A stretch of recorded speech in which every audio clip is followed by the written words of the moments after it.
Polacy i Bałtowie będą chronić energetyczny przesmyk suwalski przed zakusami Rosji. Niemiecki sektor samochodowy przegrywa z Chinami. Szansa na pokój w gazie obniża ceny ropy. Jest 30 września 2025 roku, nazywam się Wojciech Jakubik, a to jest codzienny przegląd informacji sektora energetycznego i paliwowego Energy Drink. Zapraszam.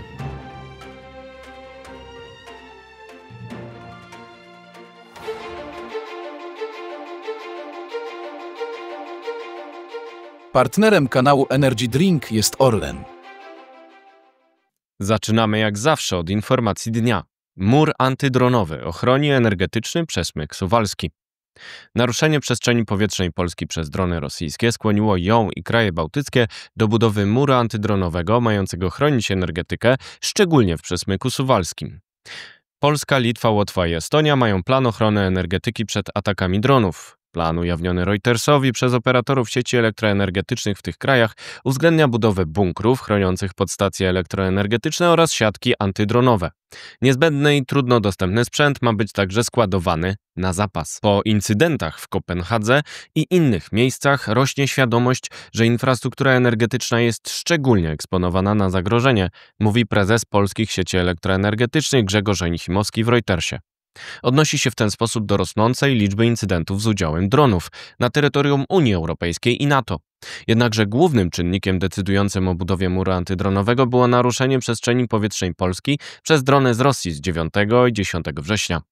Po tym incydencie Polska oraz kraje bałtyckie przedstawiły plan wart 382 miliony euro na rzecz wzmocnienia obrony energetyki. Połowa finansowania ma pochodzić ze środków europejskich. Plany powstawały od marca, ale nalot dronów rosyjskich przyspieszył pracę. Reuters ustalił, że szczególna uwaga w ramach muru antydronowego zostanie poświęcona tzw. przesmykowi suwalskiemu, czyli granicy polsko-litewskiej liczącej kilkadziesiąt kilometrów między obwodem królewieckim a Białorusią. To tamtędy przebiega most energetyczny Polska-Litwa, który umożliwił krajom bałtyckim rozwód energetyczny z Rosją poprzez synchronizację systemów elektroenergetycznych z kontynentalnym. 9 lutego 2025 roku doszło do udanej synchronizacji sieci elektroenergetycznej Polski i krajów bałtyckich. Tym samym Litwa, Łotwa i Estonia odłączyły się od systemu BRELL kontrolowanego przez operatora rosyjskiego. Litwa postanowiła zdemontować wszelkie połączenia elektroenergetyczne z Białorusią i Rosją do połowy 2027 roku. Interkonektory z obwodem królewieckim zostały ostatecznie rozmontowane 18 września, o czym informował operator Litgrid. Obwód jest obecnie wyspą energetyczną zaopatrywaną w energię z pomocą elektrowni gazowej, zaopatrywanej w gaz drogą morską oraz z użyciem gazociągu z Litwy. To wrażliwość możliwa do wykorzystania przez Zachód, np. z użyciem sankcji. Jest to jednak także argument za wzmocnieniem energetycznego przesmyku suwalskiego przed atakami, które mogą być prowadzone w celu utrudnienia niezależnej pracy systemów elektroenergetycznych państw bałtyckich. Również plany wojskowe biorą pod uwagę możliwość ataku rosyjskiego na okolice przesmyku w celu podważenia spoistości NATO i tworzenia faktów dokonanych w państwach bałtyckich. Litewski minister energetyki Žygimantas Vaičiūnas poinformował Reutersa, że jego kraj bazuje na doświadczeniach Ukrainy z inwazji rosyjskiej.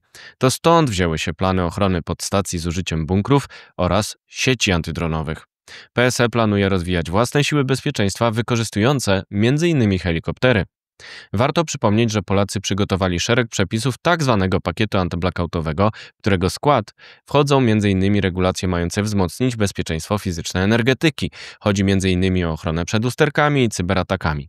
Podcast Energy Drink informował, że operatorzy tzw. infrastruktury krytycznej w energetyce mają uzyskać nowe uprawnienia pozwalające monitorować zagrożenia i reagować. W razie kryzysu będą szybciej budować nowe linie tymczasowe.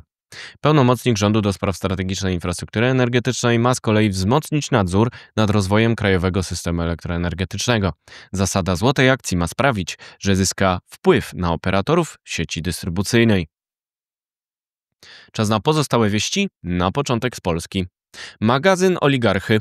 Ukraiński DTEK oligarchy Rinata Achmetowa chce zbudować prawie największy magazyn energii w Polsce. DRI z grupy DTEK oraz Fluence Energy z grupy Siemens zbudują w Trzebini do 2027 roku magazyn o mocy 133 MW. Większy będzie jedynie magazyn PGE w Żarnowcu, który ma ruszyć do pracy w tym samym roku. Kontrola metanowa. Najwyższa Izba Kontroli ocenia, że wykorzystanie metanu z kopalni w Polsce jest niewystarczające i wynosi tylko 25%. Polacy nie inwestują w wychwyt tego gazu, a obecne tempo redukcji emisji może narazić polskie spółki wydobywcze na kary na gruncie prawa unijnego przez tzw. rozporządzenie metanowe. Sojusz CCS. Polska i Norwegia rozmawiają o rozwoju współpracy przy wychwycie i magazynowaniu dwutlenku węgla. Wiceminister Klimatu i Środowiska Krzysztof Bolesta rozmawiał z ambasadorem Norwegii Øystein Bo o wykorzystaniu w tym celu funduszy norweskich. Teraz wieści z Europy. Porażka Automotive. Niemiecki Bosch zwolni 13 000 ludzi do 2030 roku. To 3% obecnego zatrudnienia. Powolny rozwój elektromobilności i rosnąca konkurencja z Chin każą ograniczać koszty. Roczna luka kosztowa to 2,5 miliarda euro. Główne wyzwanie sektora automotive w Niemczech to wysokie koszty energii i pracy oraz słabnące zapotrzebowanie. Strajk atomowy. Od 1 do 2 października odbędzie się strajk w elektrowniach jądrowych francuskiego EDF. To element ogólnokrajowych protestów w sprawie płac. Poprzednie protesty zmniejszyły produkcję energii elektrycznej we Francji o 3,3 GW, ale ten kraj utrzymał mimo to pozycję eksportera. Jest istotnym dostawcą energii, m.in. do Niemiec. Uproszczenie klimatyczne. Rada Unii Europejskiej przyjęła przepisy upraszczające mechanizmy obciążające emisję CO2 poza Unią, czyli CBAM. Ma m.in. wyłączyć spod mechanizmu małe firmy i osoby fizyczne importujące małe ilości towarów spoza wspólnoty. To reakcja na raport Mario Draghiego zawierającego apel o uproszczenie przepisów europejskich w celu odbudowy konkurencyjności gospodarczej. Jeszcze wieści ze świata. Budżet naftowy. Rosjanie podnieśli prognozowaną średnią cenę ropy w budżecie do $59 za baryłkę w 2026 roku. Przecena mieszanki rosyjskiej Urals względem Brent przez sankcje ma sięgać $11. Deficyt budżetowy ma sięgać tylko 1,6% produktu krajowego brutto, czyli 3,8 biliona rubli, dzięki podwyżce podatku VAT z 20 do 22%. Wydatki obronne mają sięgać 29% budżetu i spaść o 4% do 12,9 bilionów rubli. Szansa na pokój. Prezydent USA Donald Trump uzyskał poparcie premiera Izraela Benjamina Netanyahu wobec planu pokojowego mającego zakończyć wojnę w strefie Gazy. Został on także przedstawiony Hamasowi. Dokument zakłada m.in. natychmiastowe zawieszenie broni. Ropa Brent potaniała poniżej $67 za baryłkę. Głód energii. Rozwój centrów danych w USA podnosi ceny hurtowe energii. Według analizy Bloomberga wzrosły one 2 razy od 2020 roku. Największe wzrosty są notowane mniej niż 100 km od takich centrów. Tymczasem są one niezbędnym elementem gospodarki cyfrowej. $0,5 miliarda na węgiel. Administracja USA wyda $625 miliardów na modernizację elektrowni węglowych oraz przekaże 13,1 miliona akrów ziemi federalnej pod wydobycie węgla. Przemysł węglowy był atakowany przez poprzednie administracje, ale teraz elektrownie węglowe napędzą USA i pomogą wygrać wyścig AI, ocenił sekretarz energii Chris Wright. Wygryzanie elektryczne. Samochody elektryczne z Chin są coraz popularniejsze w Azji Południowo-Wschodniej i zagrażają pozycji Japonii jako największego producenta aut. Udział marek japońskich na rynku spadł z 77% w 2010 roku do 62% w 2025 roku. Udział Chińczyków wzrósł do 5%.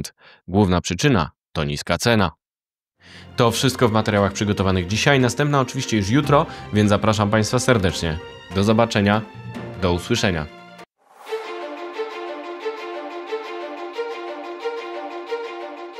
Partnerem kanału Energy Drink jest Orlen.